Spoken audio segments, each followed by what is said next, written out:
And today we're going to look at something called a reciprocal function. The reciprocal function f of x is 1 over f of x.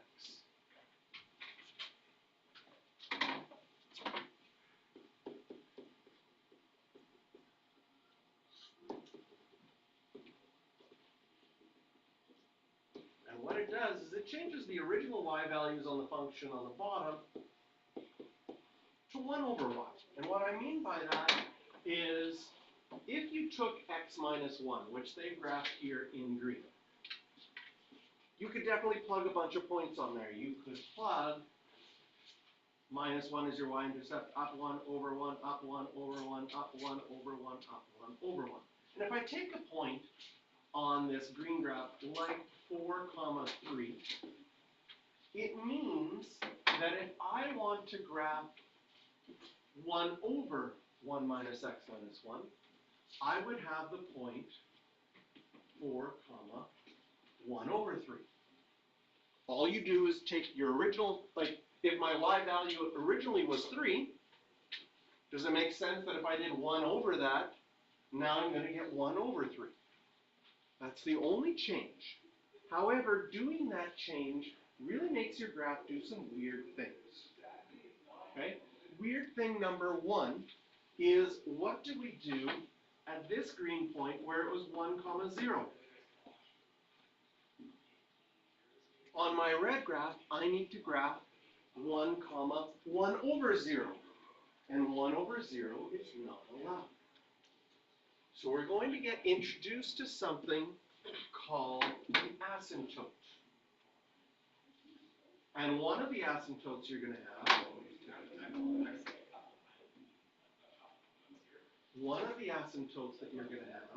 and we usually draw asymptotes if you have a red pen. Oh, that's not right. There we go. If you have a red pen, it's really good to use.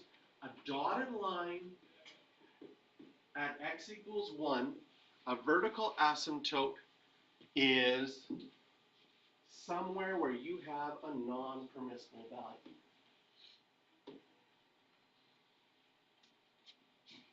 And the graph approaches that, but never touches that. We have these at non-permissible values. So when we have that point on the original graph, that's an x-intercept. Any x-intercept on the original graph will become a vertical asymptote. And if I took other points on this graph, like for example, here I have 3, 2, I would have 3, 1 over 2. There's some interesting points where the graphs intersect. Do you see the intersect here and here? What is special about those y values that makes both graphs happen? Right? The green graph has that same point as the red graph. And there's something special. If the reciprocal changes the original y values to 1 over y, what original y value could you put in so it doesn't change? Right? Because if I put in 2 or 3, it became 1 over 3. It's a new number. But there are 2 numbers you can plug in that when you do 1 over that number, it doesn't change. What would those 2 numbers be? 1 and negative 1. Does it make sense that if the original y value was 1, and then you did 1 over 1, you'd still have 1. If the original y value is minus 1, and you do 1 over minus 1, it stays the same. So we've got a whole bunch of points that we can do. Like here I have minus 2 on my green graph. So on the reciprocal 1 over that, that would be 1 over minus 2. And here I have minus 3. So I have 1 over minus 2. Another interesting thing happens with this graph is a horizontal asymptote at y equals 0. And reciprocal graphs where the original graph either goes up forever or down forever, and this one does both, whenever that happens, that means your y values are getting bigger. Either huge positive numbers with that arrow going up, or with the arrow going down, your y values are becoming huge negative values. And what happens to a big y value when you do 1 over y? If I put in 1,000, I would get 1 over 1,000. What's 1 over 1,000 close to? If you had to estimate it, what does it get close to? Is it close to 7? I don't think so. 1 divided by 1,000, what's the nearest whole number that would be close to? And then I'll do a bigger number. It's close to 0, right? And if you did a bigger number, like 1 over 1,000,000, it would be even closer to 0. So the idea of these graphs. Sorry for the interruption. Just a reminder, we are not calling you down for bus ridership. You're just supposed to follow the schedule. Thank you. So we can do some nice points, but wherever we have a non-permissible value, we're going to have a vertical asymptote. And if our graph goes either up forever or down forever, we're going to have a horizontal asymptote. So what's going to happen in a graph like this is if you were asked to graph this, first of all, you would say at 1, I would have a vertical asymptote. And because this is a line, y equals mx plus b, that goes up forever and down forever, I would have an asymptote at y equals 0. And then, once I find some points, like I have this point here, and I have 0, -1, and I have 4, -1/3, and I have -1, -1/2. Once you've got a couple points, you go through those points and just approach the asymptote and get as close to it as you can without touching it. Draw arrowheads on the end, and that is going to be our style for graphing.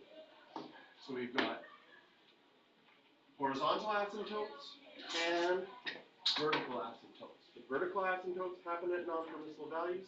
The horizontal asymptotes happen if your graph gets really, really big y values.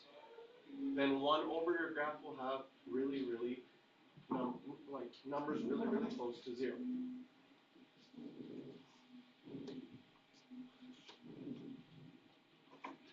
We're going to add to this that we're going to graph it as well. Okay? So first of all, our vertical asymptote happens at a non-permissible value. And if you were going to graph 4x minus 3, I'm going to draw 2 separate graphs here.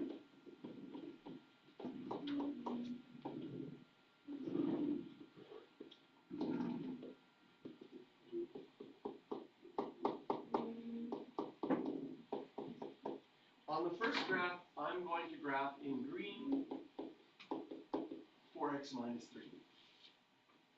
So y equals mx plus b. It's going to be easy for you to find the y-intercept at 0, -3.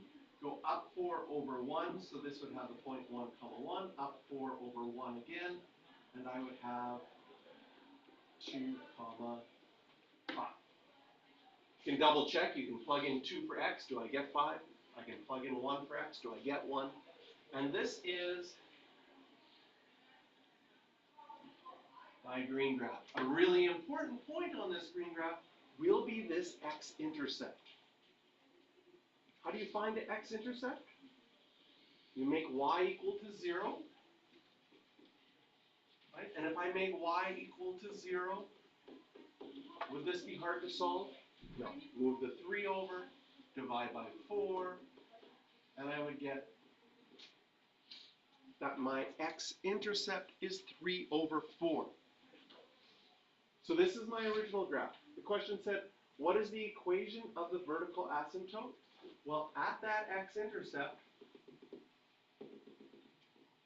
and vertical lines are always x equals 3 over 4 is your non-permissible value. So when we write the equation of the asymptote, right, and this has the word equation, you need to have the equal sign.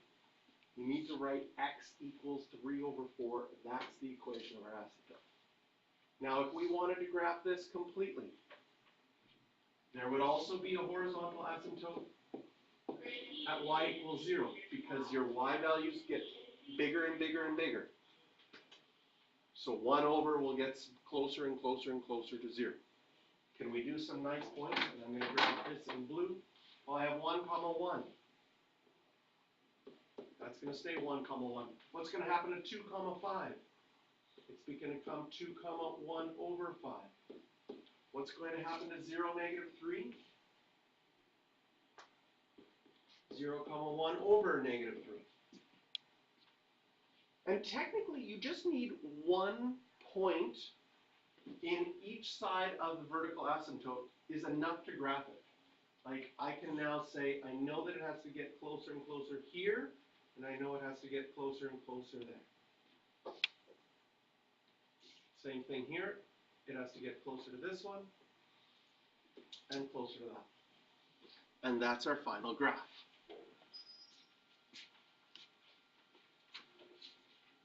So if you know the only thing that's happening is your original y values are changing to 1 over what they were, and how to find the vertical asymptote and the horizontal asymptote, these graphs are fairly easy. If you don't take the time to learn that, they're like impossible, because they look completely different than the original graph.